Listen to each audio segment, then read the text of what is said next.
What is up, risk takers? Welcome to Free Pete. What I do on the channel is pretty much anything I feel like. We're going to be doing a bunch of the Kill Pete Strategy Discord, Q&A, some new Waiting on Your Best Behavior podcast, the Risk News, and anything and everything. Today's episode, we are having a sit down with Mitch from Mitch on Risk, and he's going to tell us all about the new Risk World Cup.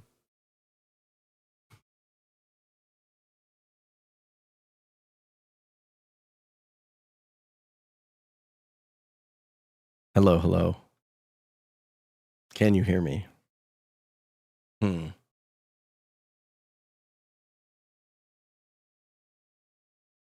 yo, yo. Can you hear me, Pete? Hey, how's it going? I can hear you. Sorting out the Discord. Can you hear me? I can. Okay, cool. Hey, how's it going, man? Good. How are you? I'm all right. Love that finish there with all hopes lost. And just I did not expect, nor should I have had any chance at winning that game, and yet here we are. So yeah, it happens. Makes for good Risk television, does it not? No question. All right, so the good guy winning. Yeah, sure. I'm the hero always, right? Never the villain. Okay, so what's on your mind? What do you want to share with the people? We're trying to promote the Risk World Cup. So we've been kind of getting the word out. Just got announced Sunday. Signups are open all of April.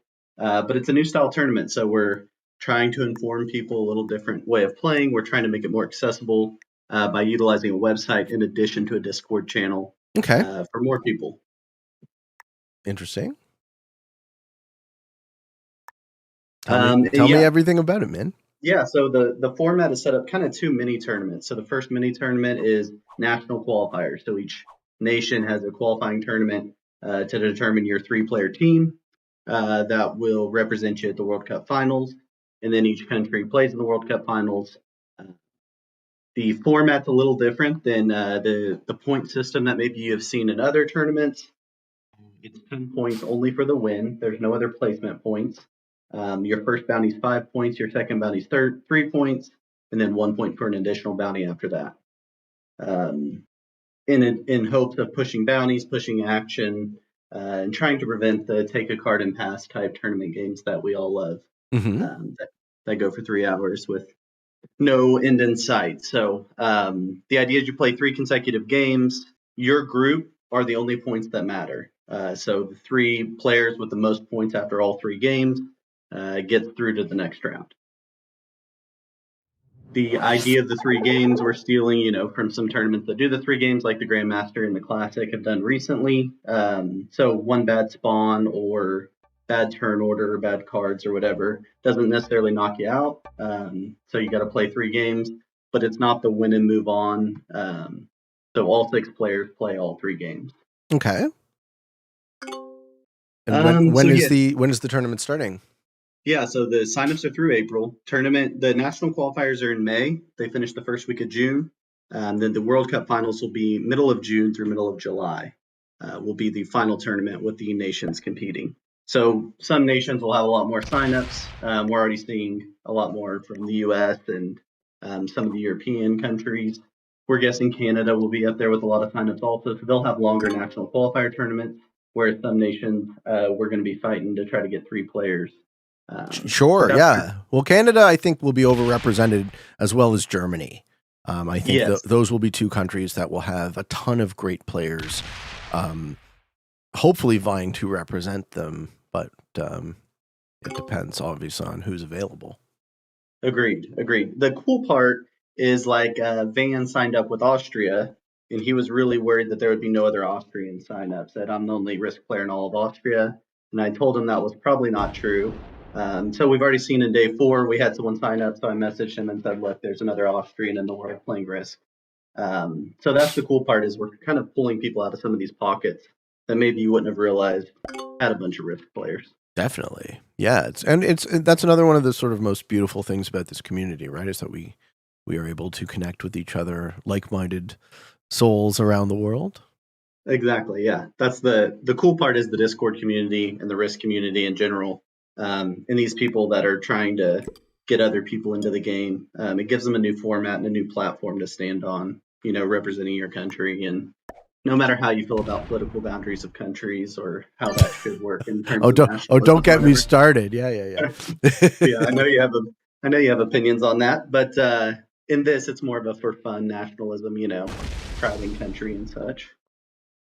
The goal, right? The goal is to have a good time. So I'm all about that, my friend.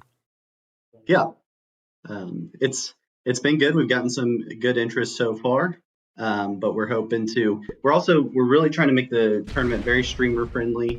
So we're not doing fog because those games are harder to stream, commentate on. Obviously, if you can't see the whole map, people watching can't see the whole map. So no fog. We're not playing any caps games, which obviously will upset some of the best risk players. But we're not playing any caps games. The whole goal is to play the 3 games within about a 90-minute period, and all of our test games have come out around that time period of 90 minutes. We want it to be 90 minutes of really action-packed risk, where stuff's happening. Oh, you're actually going to have a time limit to the games. Cool. No time limit, just 3 games, and we've timed them, testing them. I see. Okay, so it's not a hard cap, but it's like likely the game should last, a certain amount. Yeah, they're all about 30-minute settings games. Is what we built. And the other piece of putting all the points on either winning or getting bounties pushes the activity to where the games happen faster, because people are making moves earlier. Even if you get one bounty, it's worth half the win. So there's a little bit of assassins in there to where there's a little bit of bounty hunting, pushing some activity. Someone in chat is asking, can we get the sign up link? Is the invite to your World Cup server a permanent invite, or will I have to update this?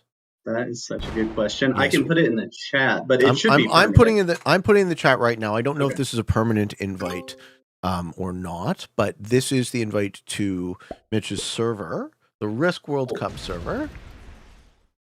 Yeah, very, very exciting. So the server, and then riskworldcup.com, you can also see who signed up for your country, see how many countries have signed up and things like that. And there's a link to the Discord server also through the website. Interesting. Let me see what your website looks like. Yeah. Oh, cool. Okay. 2023 Risk World Cup. Sign up to play. How many Canadians do we have? Let's see. I think we're at 3 currently. 3 Canadians. And who are they? So far, we have Chris, Amu, and who is Trunk? I don't know that I know Trunk. Okay, cool. Yeah. Cool. Yeah. Well, I mean, if either or Chris and or Amu do end up representing Canada, I would say we would be very, very well represented with either of those folks. And I'm sure if I have played with Trunk before, I would apologize that the name doesn't stick out, but it's hard to keep track of absolutely everyone who plays the game, of course. Yeah, some of the national affiliations are kind of funny as they pop up. People are like, oh, I didn't know they were connected to that country or things like that. So I do think it creates some new connections and networking within our community. Yeah, it's cool, man. So tell us more about the impetus, the why. What kind of crossed your mind behind why you decided to set this up? It started from thinking we play the game on a world map based off of conquering the world and tying into national pride and such. So it just made a lot of sense. Why are we not playing a World Cup format, for that? And so that was kind of the logic behind it. And I think it's such an international game, the way it's played. And it's just an old, board game you used to play around the kitchen table, but people play it all over the world. Mm-hmm. So kind of wanted to showcase how many people are really playing this game all over the world.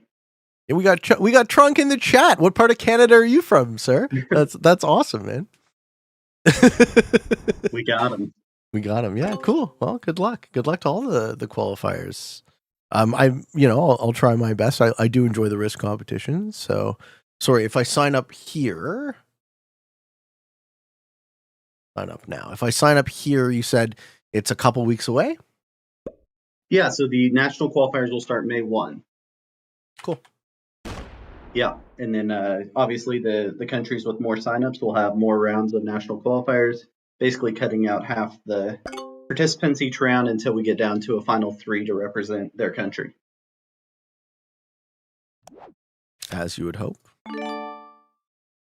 Yeah, and we may have to do some tricky things, like we're dealing with, just a few in South America or the Caribbean. We may end up grouping some regional areas or something to try to do our best to get those people representation.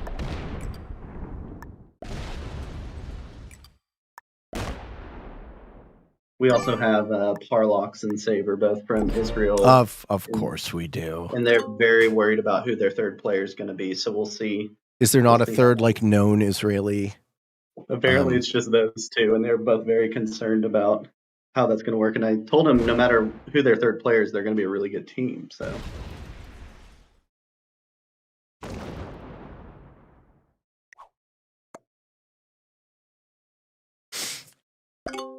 Drew would like to know, who are the sponsors? I'm gathering it is just you?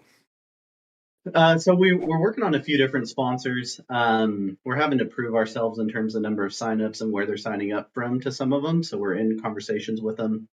So hopefully we'll have that out in the next week or so of some of the sponsors that we are hopefully going to employ for the tournament. Being the first edition of it, we have had to prove ourselves that it's going to be a legit thing. So. Well, what do you mean by legit? Well, just that we would get the, enough signups and enough exposure for anybody to want to partner with it. I've tried to show examples of past tournaments, including the most recent World Championship and such, and how many views and exposure there were on Twitch and YouTube and such for the games, to try to give examples of how big this community is, because a lot of people here, they were playing a Risk game online, and they don't understand the possible exposure for that. Yeah, of course. And I don't think anyone does. I don't honestly have a sense of it, so it's tough to guess, right? Yeah, it's tough to explain to people. It's kind of a funny conversation to have each time. Well, I don't think it's a bit of a dream, right? I don't think it's all that far-fetched to say, this is a 70-plus-year-old IP. This is a household name. It's a ton of fun. It's something that you know and love probably from your childhood. So right. It doesn't seem like all that much of a stretch to me to say that Risk has a ton of potential. Yeah. Yeah, I agree. I think people seeing us kind of in the esport format that you've really put it on that platform, I think people are just now getting used to that.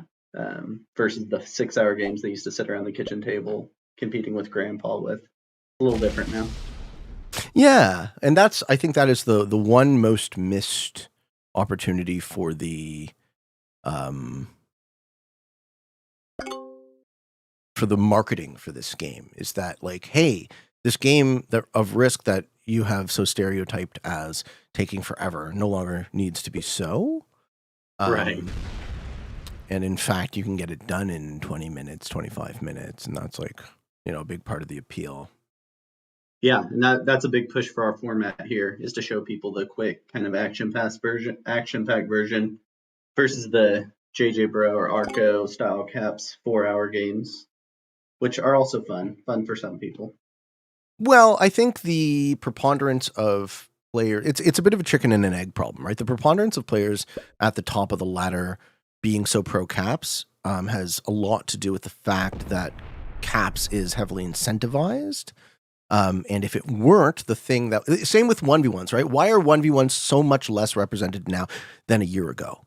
I don't know how long you've been in the community, right? But a big part of the reason that 1v1s have kind of petered out is that they are no longer the thing that works to get you ranking up.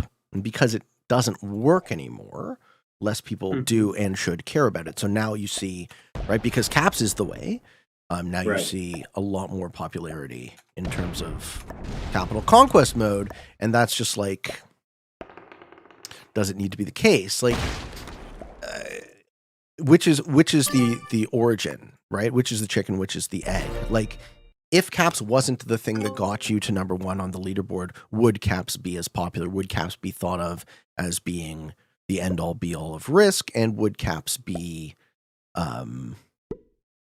thought of as like the higher skilled mode? I think the existence of Capital Conquest as the only thing that can get you to number one on the leaderboard is probably the very worst possible thing that could happen for the popularity of Risk, because only about a third of players actually like caps. So if you're turning off 2/3 of your potential audience, you're shooting your game's growth in the foot. And then, of course, the tournament organizers doing the same thing, right? Forcing stalemate caps down our throats is just like, well, you know what would be smarter? If you wanted to grow your tournaments, make sure they're the most fun and the most fair for the most people. So I hope that you have that in mind, because that's really kind of the flag I fly as far as Risk competitions. The games have to be the most fair, and you really have to prioritize fun and accessibility rather than some sort of mostly fictitious notion of it being the most skillful, which I actually don't think is all that easy to manifest in reality. Yeah, I did my whole rank up series on Europe Advanced, just progressive World Dom, and I would get every single time, hey, why aren't you playing caps? Caps is the way to rank up. This is crazy. And I just kept telling people, well, I don't want to play caps. I'm trying to rank up, but I'd like to have fun also playing the game, so I get it. Yeah, I don't want to play caps. Like, I get it. I get that if it's the thing that makes you win, then that's the thing that players are going to do. But I want to play Risk. I want to play Risk Global Domination. I don't want to play caps. So that's the story. Yeah. I started playing this to have fun, not to rank up. So that's why I'm doing this. Well, so. I find the ranking up to be the fun. But anyways, sure.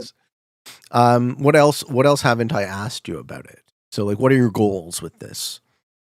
Yeah. So my goals are my dream goal is to fill it up with a full bracket of somewhere in the 72 range of different nations playing in the World Cup finals, which is obviously optimistic and really unlikely, but that's the dream goal, is to get it to that many different countries, getting the representation, getting streamer popularity with the event to where we're generating exposure to a bunch of new people, playing the game with different styles, different strategies, all that kind of stuff. But more just to showcase that in 90 minutes you can play a lot of really fun, action-packed Risk that doesn't have to be the boring, old school, take a card and pass and see whose internet and bladder can last the longest, I've used that line before. Yeah, that's from me. Sorry, direct quote. Direct quote from Pete. Yeah, exactly. Yeah, man. Yeah. So that's kind of the goal, and so far it's worked pretty well for all the practices. And we're getting all kinds of questions about national affiliations and stuff like that, which we kind of knew we would. Just how it works if no one else signs up in their country and things like that. But I keep telling people the best thing you can do is get signed up, because there's other people that are wondering the same thing from your country. Is anyone from my country signing up? Is it going to work? So sign up, give them that confidence so they can also sign up, and you'll be amazed to see the people in your region that are also addicted to this game like we all are. Saber says, "Let's go Israel." Yeah, there you go. I feel with like you and Parlox, you guys will do fairly well. So, who is talking? I'm talking to Mitch right now. Yeah, they're going to be tough. Host of the Risk World Cup. So here's another question. You might have gotten this, you might not have, but I'm going to put you on the spot. I hope you don't mind.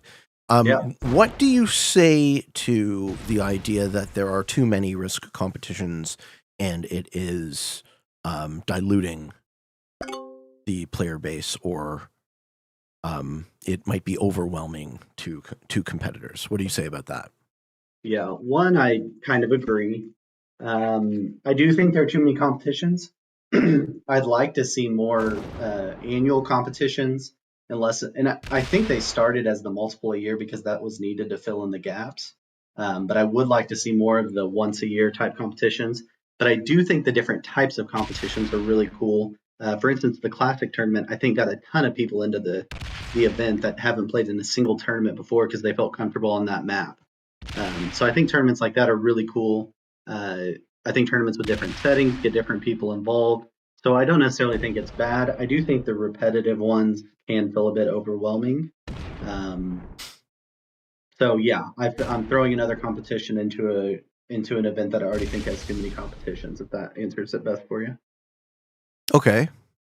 But your offer is some kind of value add such that. Yeah, I think it's different. Right. Yeah, I think as long as they're different and they're going to appeal to different skill sets or types of play, I think that's okay. I think when you sign up for Legends, you know what you're getting into. You're getting into a VC competition where that's going to be a big part of it, making deals and things like that. Mm-hmm. So if that's your style, then go play it. This is kind of the opposite. You're not going to be in VC. You're not going to be making deals with people. You're going to be trying to kill people a lot. Well, I mean that's risk though, right? Yeah, that's right. So it's what I think risk is, and I'm sure there are many people out there that disagree. But I don't think the world of, hey, you take second and 2 bounties and you take third and 1 bounty, and let's all work this out. To me, that's not risk. But to some people, they love it. I think Mallory talks about all the time. She loves the deal making. Oh, it's not remotely risk. It's just not it for me. No. It's not remotely risk. It's a very, again, like similar to pretending that caps is the end all be all. If you sit down in a game and before you play it, you already know what you have to do, and the thing that you have to do is anything other than win the game. That's not risk to me. Agreed. Yeah. Yeah, I think that's the whole point. And winning the game can sometimes feel like the best thing to do is to turtle or sit in the corner and let people take each other out. So that's why we do have the bounty part of it to push that action.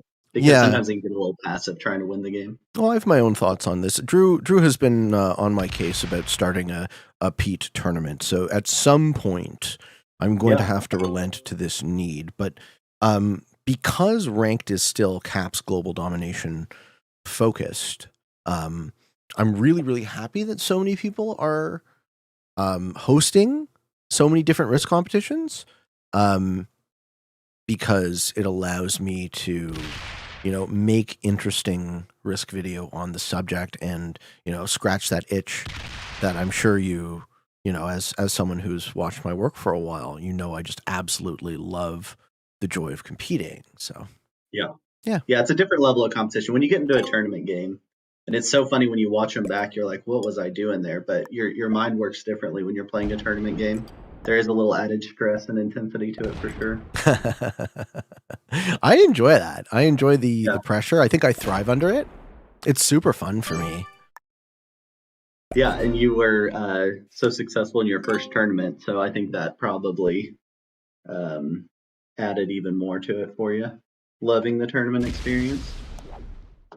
Yeah, I mean, look, if you're the type of mind like mine where it's just like very competitive, I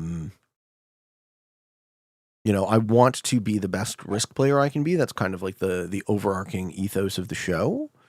Mm-hmm. So how do we do that? Like,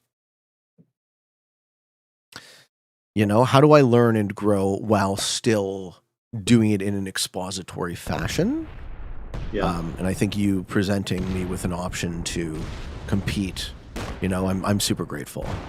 So I will definitely take that opportunity.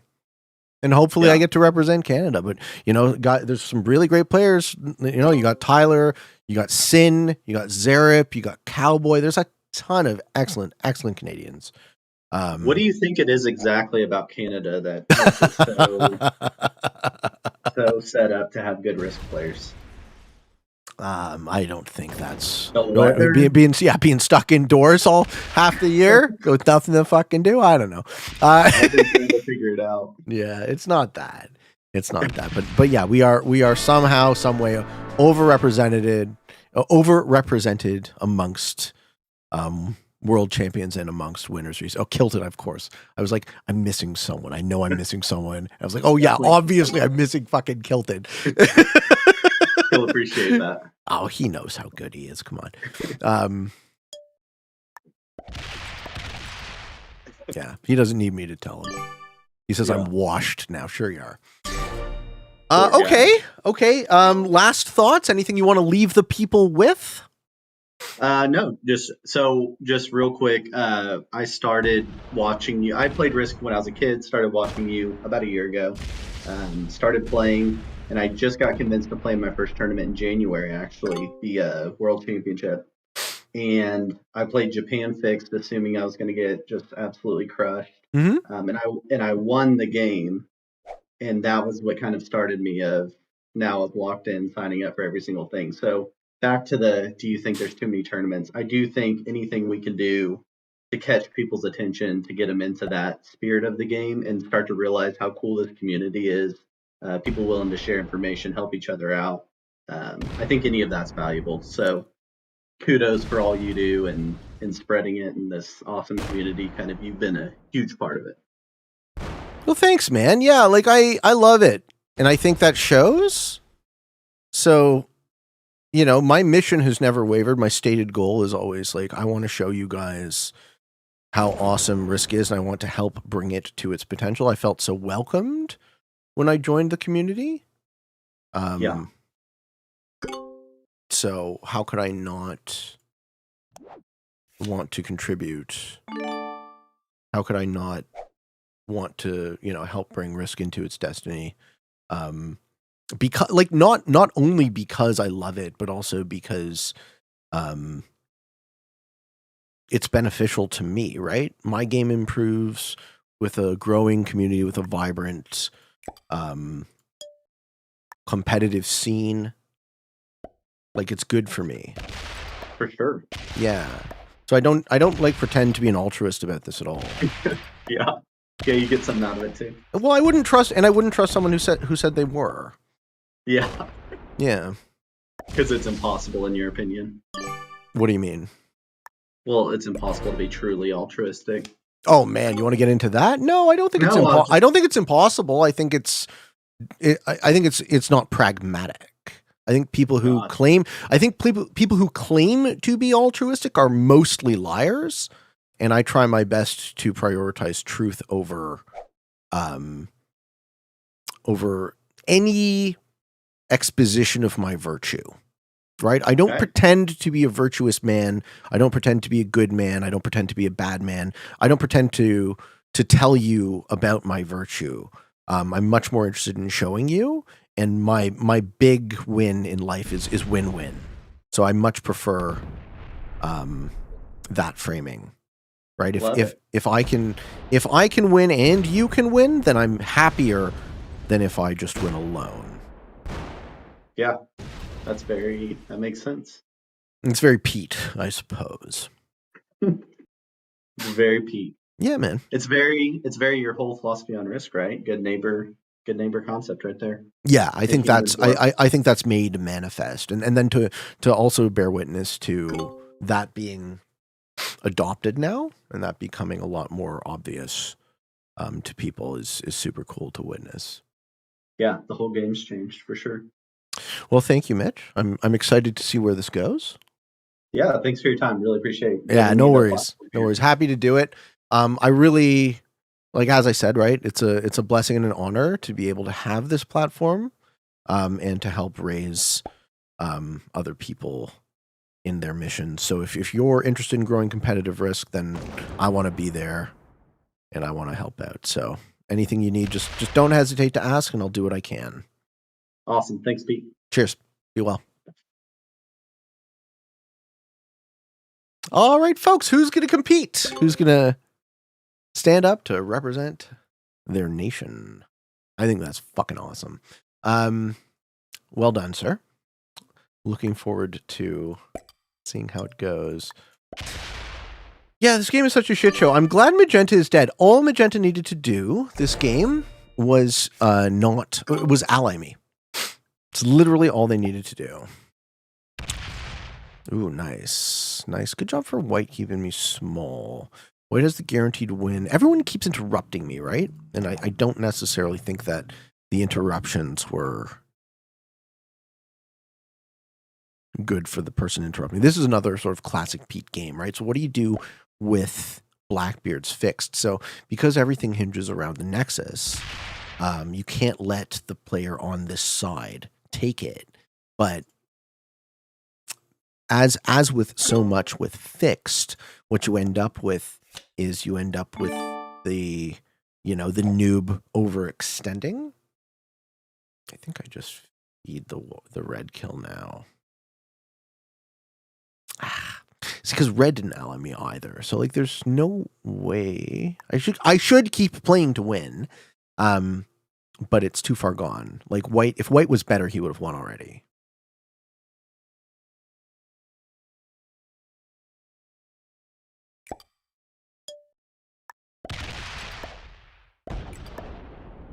Also, I did those shitty slider fuck ups a couple of times. Red's not gonna let me hold a bonus either, though. Nor should they. I think red and I are basically fighting each other in a 1v1 for second place.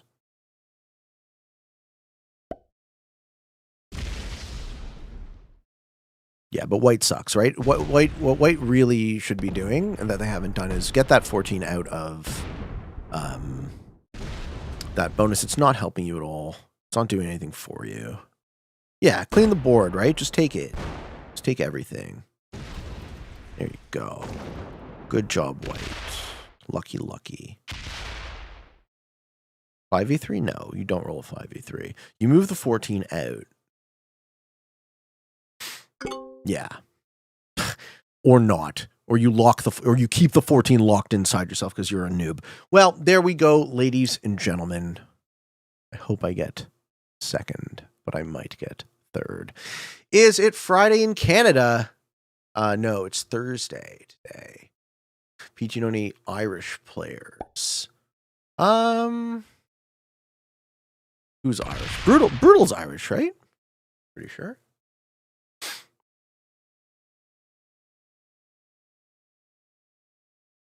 Yeah, it's basically up to white who he kills first. It's Friday Junior because tomorrow is a holiday. I'm going to open the 14, despite the fact that white sucks, and give them the option to hit either me or red and end the game mercifully.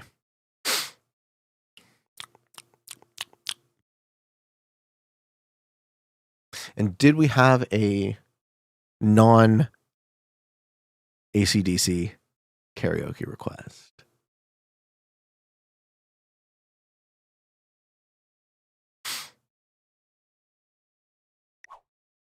Yeah. I know, this is some high-quality Risk. Like, let's go.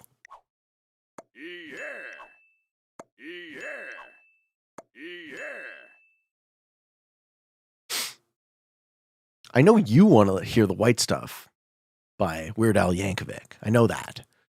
I'm just wondering if Nice Noise, Rock You Like a Hurricane from Scorpions? Oh my lord. All right, I'll do that one. It's not much better. All right, white. So for next time, what you do to win the game is you don't lock your majority position. Yeah, good game, man. You don't lock your majority position. You leave your stack mobile in the end game to make kills.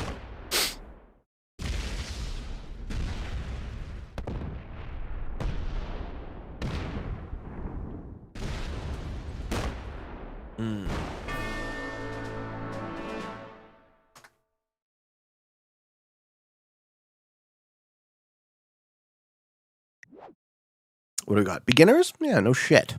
Could have called that. Guy loves his 80s rock, eh? It is some nice noise after all. Ladies and gentlemen, thank you all for watching. We're going to do the karaoke redeem now. And then we're going to rate out who is streaming. We're going to rate out to... I did JJ yesterday. We're going to rate out to Hot Buns. Goodness gracious. The one and only. But if you